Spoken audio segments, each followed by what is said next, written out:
talks are a failure. We've also seen thousands descending on Glasgow for protests. However, we have seen many more countries this year pledging to protect nature from the much talked about climate crisis. So as we speak now, over 130 countries covering 90% of the world's forests committed to halt forest loss by 2030. I want to begin with Miss Abby. I asked in the last episode whether global climate talks like this one are really an effective method of, pushing for change and ultimately reducing emissions. Yes, I do. Good morning. Thank you for that question. Yes, I do think that these talks go a long way in awakening people, informing people, re-energizing the campaign for climate change. I do believe that the talks this year are very, very important because they have been widely publicized. The youth have been, as I said, energized, and it's all over the world. The talks are all over the world. So a couple of weeks ago or last week, obviously the heads of states were being criticized for coming on private jets to the meetings in Glasgow. Everyone's heard. I don't believe there's anyone that hasn't heard of the talks going on climate change. And of course, Greta herself has made her opinions known, regardless of whether she feels they go a long way in creating the change that she wants and a lot of people want. It does go a long way in bringing forth the conversation, letting people realize that there is this situation going on. Even at schools, starting up the talks again, how we talk to children about deforestation, wildfires, the emission of CO2, and so on. So I do think they're a positive way forward. Let me hear Dr. Ama's opinion out on this one. It appears we're changing the goalpost every year. It's now 2016, talking about what many nations are looking at in cutting the use of coal. What do you feel about these conversations, and how optimistic really are you? Well, thank you, Nifemi, for that question, and thank you to my fellow panelists. The talk about cutting emissions is very critical, but I actually want to focus on the issue of equality in relation to climate change and recognizing the role that women play and women taking the seat at the table. There was a day that was earmarked about 2 or 3 days ago that really focused on the issues of equality, because we have to recognize the role that women play in the workplace and in the community, the contributions that they make, as well as the fact that women are the major consumers in the world. And when you take that into consideration, it becomes very necessary not only to educate global leaders as well as the youth and children in school on the issues of climate change, but recognizing that there needs to be a power shift. There needs to be an inclusive culture that allows women to take a seat at the table and talk about the effects of climate change on their lives. We have seen through the recent pandemic that many women lost their jobs. Many women were forced to go home and take care of family members, as opposed to being able to continue their employment. We've also seen that if we do not act actively if we do not take active role in this matter, that women will then be re-relegated to the back seat. So it is important that investments be made to include women in areas of employment, in areas of health, in areas of education. It is important to recognize that women are the farmers, particularly in this part of the world. So making sure that access to the tools and the resources that they need in order to perform their work either on the farm or in the corporate offices, it is necessary for us to have the discussion on equality. You cannot talk about climate change without taking into consideration the Sustainable Development Goals. So I am glad that that topic has come to the forefront and that it is being addressed wholeheartedly.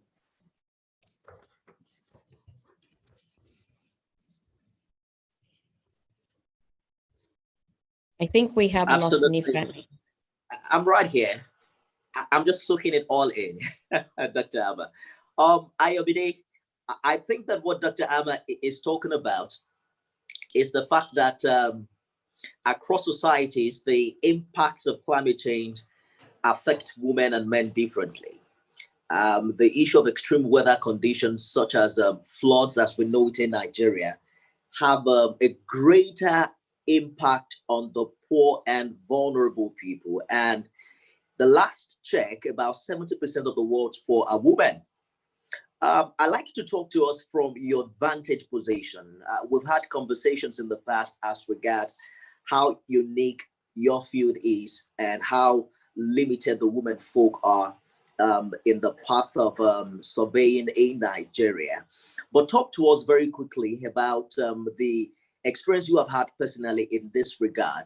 Someone did say that empowering women and advancing gender equality can indeed lead to a more environmentally friendly decision making, even at the household and national levels. So Ayomide, talk to us about gender equality, where you are and how you think that this is leading the change for climatic conditions as we currently have it. Good afternoon, everybody. Okay, thank you for having me.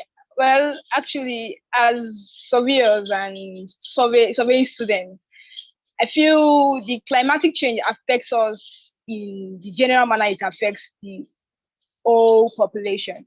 But then when you decide to relate it to surveying as a profession, it all boils down to our instruments. Like it's different when you take measurements and there is a vast change in temperature or say atmospheric pressure. You have to like apply certain changes, certain corrections to your data, to every data you acquire on the field.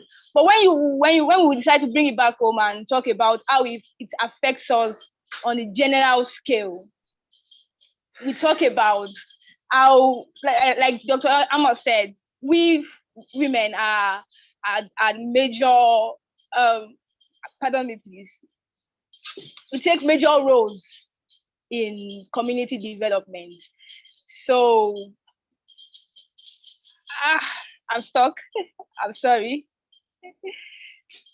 No problem at all. I think I understand that you are taking us first through with how climate change affects or the relevance of what you do as a future surveyor to climate change.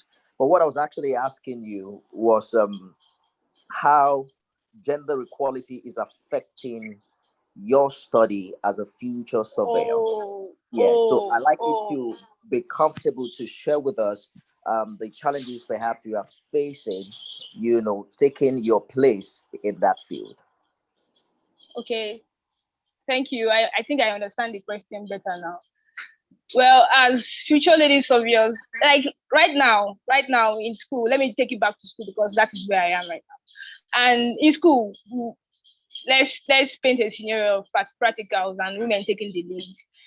The guides in every group, we have women, and majorly, most women are not allowed to take leadership roles in every group work because they feel they cannot perform well enough like the guys would.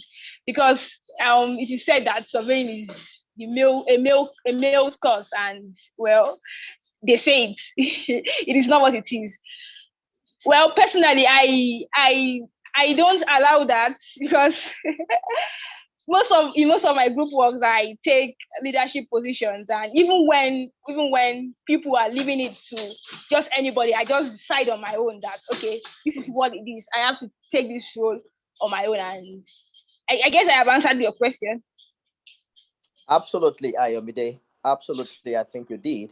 And I understand. I think I appreciate the fact that you're saying that you are not even creating the room in your mind to accept that this is not a field for ladies. Let me get to Ms. Abby very quickly. I've heard a lot of people say that if you care about the environment, then you should care about gender. You know, I don't want your head to swell right now, but they say women are said to the active agents of conservation and restoration. I like the way Dr. Amma links this perfectly. But what are your thoughts about how this conversation can further, engender inclusion when we look at leadership in Africa? For instance, they say that countries that have women in their parliaments, and this one will amaze you, are more likely to set aside protected land areas and ratify some of these international treaties as it regards to the environment. I don't think we're talking a lot about this at all. Thank you for that, Nifemi. I've been dying to make my contribution about Mother Earth. So as you may know, I teach quite a lot, and I tend to personify things. So if I personify the Earth, our planet, I personify the Earth as a woman, So if we talk about Mother Earth, being a female, nurturing and feeding and encouraging the Earth to grow and to be plentiful and to be sustainable, right? We're thinking also about the role women play on our planet. Women can come together, in this respect and push forward more than they have in the past. I say this because if we, even on the grassroots level, when we're thinking about women doing women's work being farming, maybe, of course, men farm as well, teaching, and even in other professions, women's work is considered maybe nursing and so on. So we're in a prime position to actually educate, not just educate the children that surround us, but educate everybody. So as a female, representative of Mother Earth, I feel it's actually our major concern. And it is our role to do this, to educate. There was a video that I saw online with the children. I think they were chanting the national anthem or the pledge, almost knee deep in water.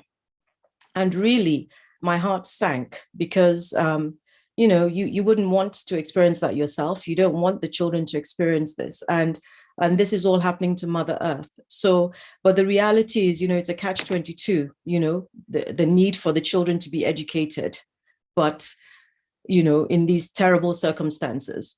So as responsible guardians of the earth, I would say that this is an opportunity for women to get together, set a new agenda, set different agendas, bring forward our strength in the area of equality, and really, go to the grassroots as well to educate. I don't think we should leave the conversation to, the business enterprises and the large multinationals alone. I think a lot of work can be done in the grassroots as well. I would like to add something to that statement. I don't distinguish work as male versus female. I think that work is work, and women and men can take on roles of leadership. Women and men can be farmers. Women and men can be surveyors. Women and men can be CEOs or C-suite persons, or be active members of the community. And women can be presidents and prime ministers. We've seen that occur, although with a very few that have reached that pinnacle on the African continent. I believe that diversity and inclusivity and equity is critical when we're speaking about the issues of climate or any other issue, really. And women represent 50% of this world. And even in the workplace, there's an imbalance. But if you try to balance it up globally, we have to recognize the important role that women play. And that role also necessitates the importance of equity and equality on all platforms. So there are policies in place, but if we do not implement those policies, if we do not stand fast about those policies being implemented fully, then we will continue to have this disparity that we see in terms of access to work, in terms of access to resources, in terms of access to education or health, or any of the other issues that we talk about. I am most concerned, like Miss Abby stated, about Mother Earth. And I tend to describe it, and I think most people, except sometimes people say the fatherland, but it is the motherland. It is the land, it is that gives rise to everything. So it is the motherland, it is the Mother Earth, it's Mother Nature. Those are the words that we use to describe nature because of what it gives and what it makes possible. So ensuring that we respect Mother Earth is very important. And I do believe, as Miss Abby stated earlier, that we need to start really in primary school. We need to start educating our children to recognize the importance of nurturing and respecting Mother Earth, but also the adverse effects of climate change. There is absolutely no surprise the number of activists that we have, or environmental activists, and many of them are female. It's not a coincidence. I don't think so. But the work that they do, the work that we're all doing, really must be supported by everyone. And that includes the male as well. So males should support women in the work that they do. And the need for mentoring and supporting and sponsoring women in the workplaces or in the community is absolutely critical, so that they can be decision makers and they can participate in the process. Thank you. I wanted to add something that when I did say women's work, I said this is what it's expected. I mean, we are trying so hard to get more men to be teachers.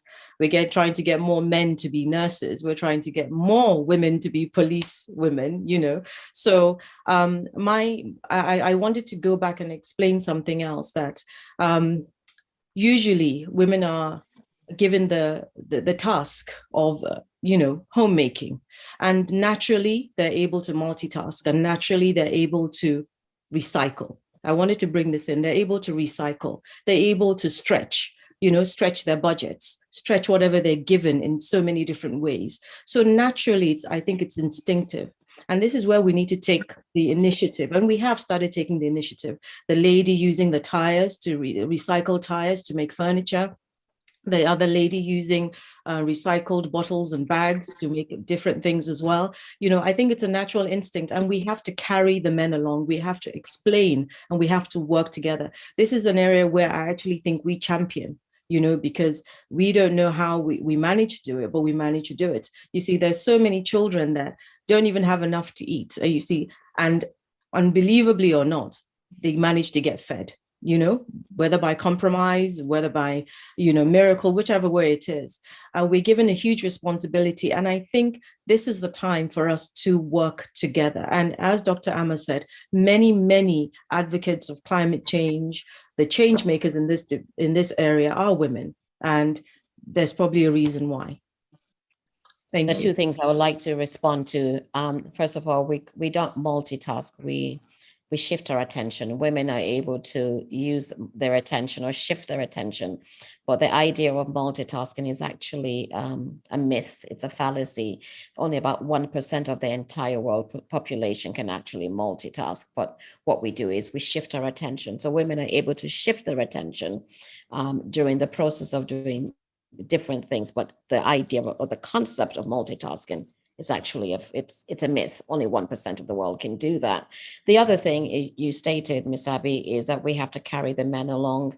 It's a brilliant idea, and I hope that it happens. But how many men have really carried the women along?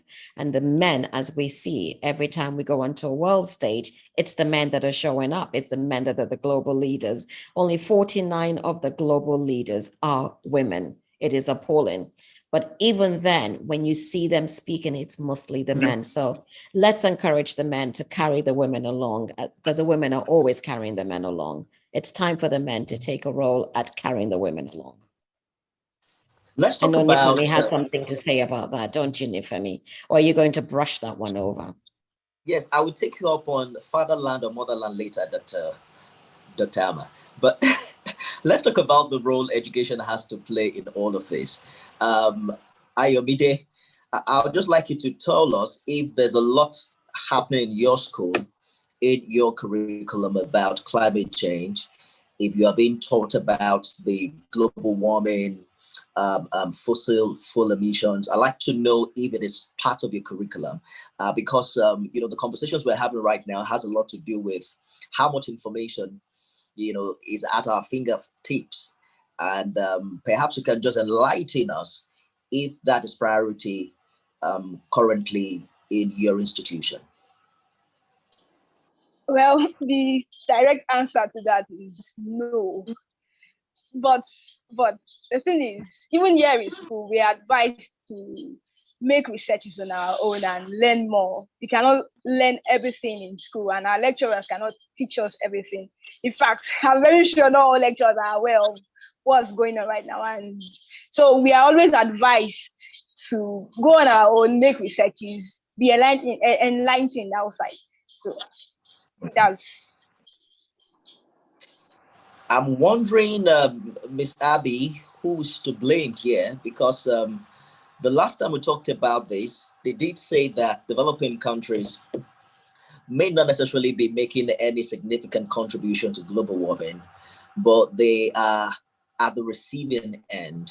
And there's a lot of money also that they've talked about during this COPs meeting year in, year out, to be given to developing countries, which perhaps was going to help in all of this. Is it a function of, global priority, or perhaps Nigeria is yet to tap into this current global warming reality? I think it's a combination of factors, actually. I think there are many factors at play. The reality is the average man in Nigeria or woman in Nigeria is trying to make ends meet, is trying to survive. I really don't think climate change is the first thing on their mind. They're trying to get electricity in their homes, water running in their taps, food on the tables. They're trying to keep their jobs. They're trying to educate their children. I think it's actually on the book, if on their list at all, of thoughts for the day. Unlike in the West, where everything seems to work smoothly. So we can talk in schools about, the recycling bin. We can talk in schools about explaining to children not to keep the tap running whilst they're brushing their teeth. The reality is, for an average Nigerian, you don't keep the tap running when you're brushing your teeth. You put the water in a cup and then you do your rinses. So the reality is Nigeria, if I speak for Nigeria, I can't speak for Africa as a whole, it isn't a top priority in the education system, because we're thinking about a lack of resources even to teach the basic, subjects, maths, the 3 R's, reading, writing, and reading, writing, arithmetic. So from that perspective, it's not something that would be in the curriculum, because there are other more pending topics and issues to teach. So for example, history, which isn't being taught at all, is a problem, because in order to understand the climate change, you have to look at the history. Why have we arrived where we are? We've arrived here because of overpopulation, all sorts of things, mismanagement of our planet. And so the mismanagement of our planet. So, but I do think in a city like Lagos, where we're quite fast-paced and quite forward-looking, we do need to teach these subjects in the curriculum, this situation in a curriculum, because I know that a lot of children will know in Lagos where Bar Beach is, they'll know where Badagry is, they'll know where all these places are, and they'll know the impact on the beaches of climate change. For example, in Bar Beach, I believe, there's been so much pushback, so much sand filling that there isn't a beach there anymore, if I'm correct. So they would yes, they would have to be taught implicitly anyway, even if it's not explicitly about what's going on. But Miss Abby, is it any different in the UK where you are, particularly for younger children? Do they introduce studies about the environment very early where you are? They do. I mean, from birth, children are taught this is the recycling bin and this is the normal bin. That's the first thing. So you don't put cartons and bottles and cans in the normal bin. They know that there are two big bins outside. They know when they come to take the garbage, and children are fascinated with wheels, fire trucks, ambulances, anything that has flashing lights, and the garbage truck has flashing lights. So most babies actually know that that's the garbage truck, and there's one for the recycling bin and there's one for the normal bin. So from that basic concept of recycling, we're teaching them, oh, we can use this again, or this can be used by somebody else again. So, and then going on, we have to teach them about keeping the taps running, not to keep the taps running when they're brushing their teeth, because it's a waste of water. Then obviously in school, they're taught about the pipes and the collection bins of the water, the rainwater, and they're taught so many things, how to plant using the rainwater. It's part of the curriculum, actually. It's the responsibility of the school to teach. And also as parents, in Canada, you're actually fined if you don't use your recycling bin. You're fined by the government because they've given you 2 bins. Why aren't you putting anything in the recycling bin? So, of course, this is the Western world. So it's a different thing altogether, but it is part of the curriculum. But Dr. Amma, I need to add something. Can I clarify something? We're using the term the Western world, and I think we should use the term developing versus developed. That might be a better term, because when you start saying the Western world, and what's the Eastern world and what's the Southern and Northern world, so we really need to use terms that are politically correct and more in tune. So developing and developed world. But before we move on to your next question, I do want to say this. Climate change is occurring here in Nigeria and actually throughout the world. And we need to recognize that many of the practices that we have now in Nigeria, deforestation is going to affect us greatly in the long run. That is part of the issues we're dealing with climate change. Throwing the rubbish on the road. It is appalling when people finish drinking something and they just drop it on the ground and they move on. All of that is not only clogging the drainage and leading to flooding, but it's also waste that's not biodegradable. And if you can pick it up and recycle, it will make a great difference. Let's talk about the toileting in Nigeria. The fact that people are defecating in rivers, into streams, into the ocean, it's appalling. And that also affects climate change. Talk about the use of charcoal or just burning wood. That also is adding to greenhouse gases and the emissions. So there's so many things that are going on right now in Nigeria that are not being addressed, and in the long run are going to affect how we live in this society. And we're in a global village. So what happens here affects everybody else. You can drive to Badagry, you can drive to Ghana, and you will see rubbish that's come from Nigeria floating in their oceans. It moves. We're not in a stagnant world. We're all connected. And in that case, we must be responsible. And that responsibility starts at home, and it's also part of the educational system. I do want to say Ayomide, who is here, is part of the Live Abundantly Equality and Equity Scholarship Program. When I brought up this subject about 2 weeks ago about COP26, I was absolutely astounded that none of the 6 recipients knew anything about climate change or anything about COP26. topics. And we're in the process of enlightening them and educating them and encouraging them to go out of that bubble of school and lectures to realize that there are other topics that are going on that are going to affect their work in the long run. So it does need to be part of the educational system, and it also needs to be topics that we're discussing on a regular basis. I agree with you, Dr. Amma. Ayomide, I'm sure you're inspired. Perhaps you return to school now, being a change agent yourself as regards the environment. But Ms. Abby, I don't want to agree completely that we don't teach these things in school. Many of the things you talk about, my little girl returns from school to mention them at some point. Perhaps we just threw them away up the ladder. But what other ways do you think? I'm taking us back to the issue of equality now. What other ways do you think promoting gender equality can strengthen this issue of climate change? Thank you, Nifemi. I was speaking for the government schools, Nifemi, in terms of the education, because I do believe that private schools, because you're paying good money, should educate your children on climate change. So I think I was speaking broadly in terms of the state schools, the children who were, almost knee deep in water, that sort of situation where they living and surviving is the key priority rather than climate change. Going back, I still stand firm on my beliefs, actually, in my belief, that women have a great role to play, in this. And again, using the word opportunity. Okay, so yes, we've spoken about this in several podcasts previously about, the head of the home and all these things, but in terms of running the ship,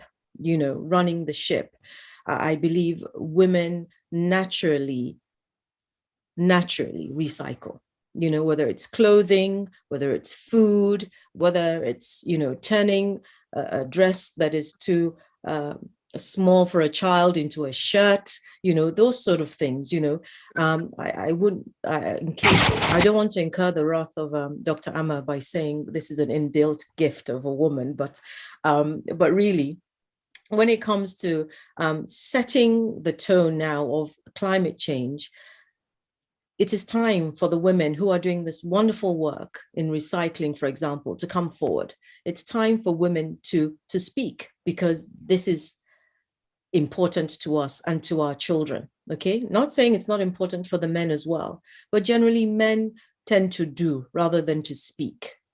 So if we're looking for changes, we do have to appoint more women in more leadership roles globally, in order to speak and carry forth, the changes we need.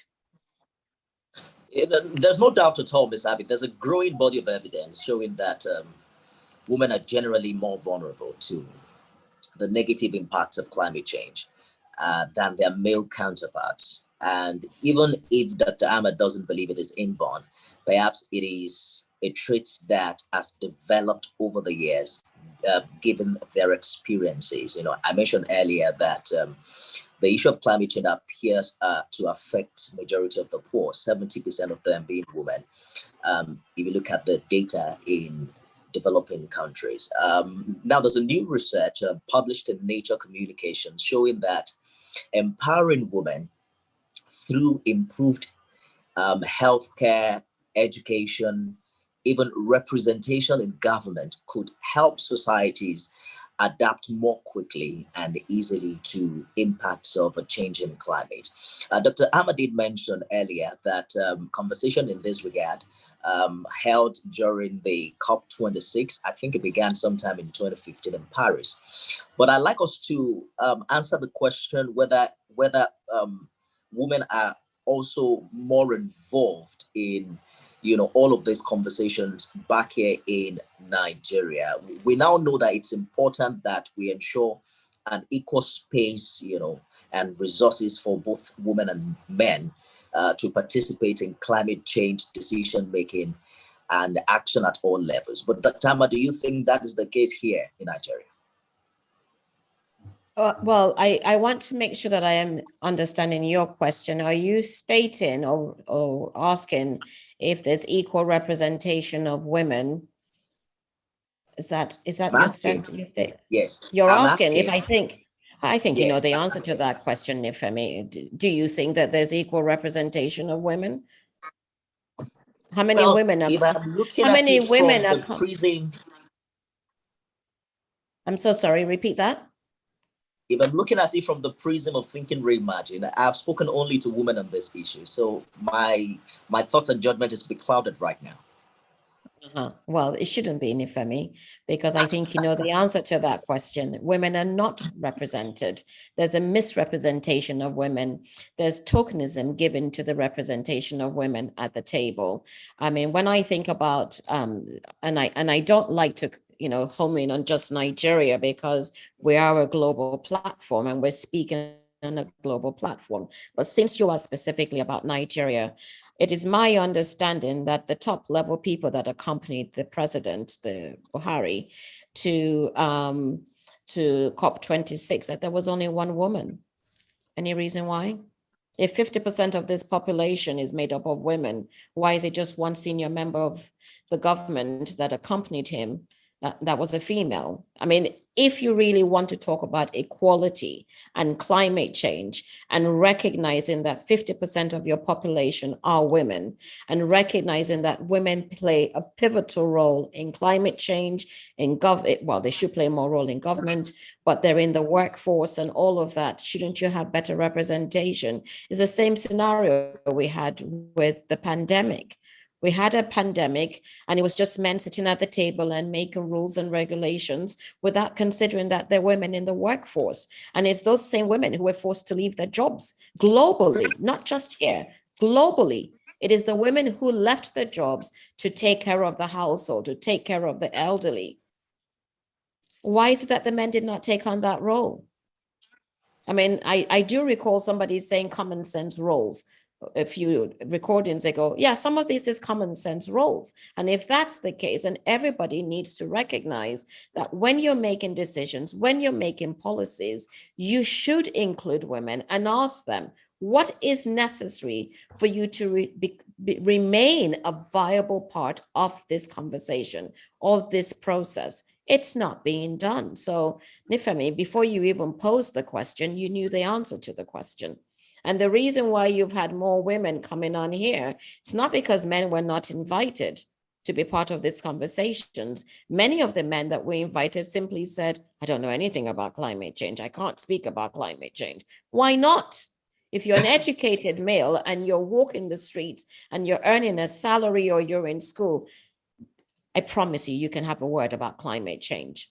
It's not a women's conversation. It is the people's conversation.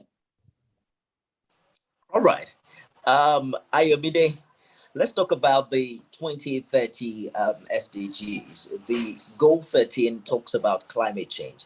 It specifically talks to the need to take urgent action to combat climate change and its impacts. I think from the last conversation we had, not much of that has been done in the school where you are, but I want to turn your attention to target 13.3 that talks about improving education, awareness raising, and human and institutional capacity on climate change mitigation, adaptation, impact reduction, and early warning. Is that a challenge you're considering taking, returning to school and, perhaps reading up on these issues and, just raising some form of awareness on global warming? Okay. Okay. Well, I don't believe that would be an easy one. How do you mean? Okay. First and foremost, it's something that can be done. Like, we can start from the department level where we have just 100 students and a few hundred students. So, it can be done. It can be done.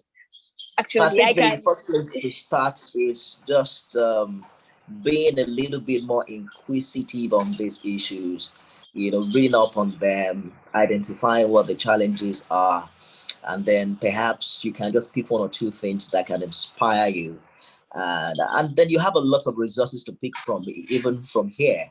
We also spoke to some two female environmentalists on the episode the last time who can also guide you through. I think it's something you should think about. Miss Miss Abby, we're wrapping up now. Let's talk about how we can improve education in this light, particularly how women can be more involved, because data seems to say that whatever women touch now turns gold. And if we can get them to be passionate about this, then we can reach more people. What are you guys doing? What is this same thing? Ayomide, can you mute yourself? Okay. So I want to address the education part of the question first. So in terms of education, I know that over the years, I've encouraged schools like I did to set up a green society, just like we have art society, or you have, the science, extracurricular activity groups in science or in art or in music, just to start up a green society where children come together and they pick a topic each week, whether it's deforestation, whether it's recycling, whether it's wildfires, whatever it is, they pick a topic and they call their little organization the Green Society. It doesn't have to be led by a teacher per se, but it can be overseen by a teacher. So in terms of Ayomide starting up something at school, you could call it the Green Society, the Environmental Society. Just get a few of your friends together, start looking into different topics, that concern Mother Nature, Mother Earth, and you start from there. At home, I do believe that it's high time that we don't let the men go scot-free with not answering to the damage they also cause on our planet. I believe that we're all part of the the ecosystem, and we all have to reserve and preserve the ecosystem. So I think, I've said it over and over again that women can speak about climate change very, very clearly, very, very easily. But I do think that because there's so many gaps, there's so many gaps in leadership when it comes to climate change, it's a position that could be well filled. My mind goes to even the catering, in the catering industry, where it's so important to talk to them about, what they use to cook.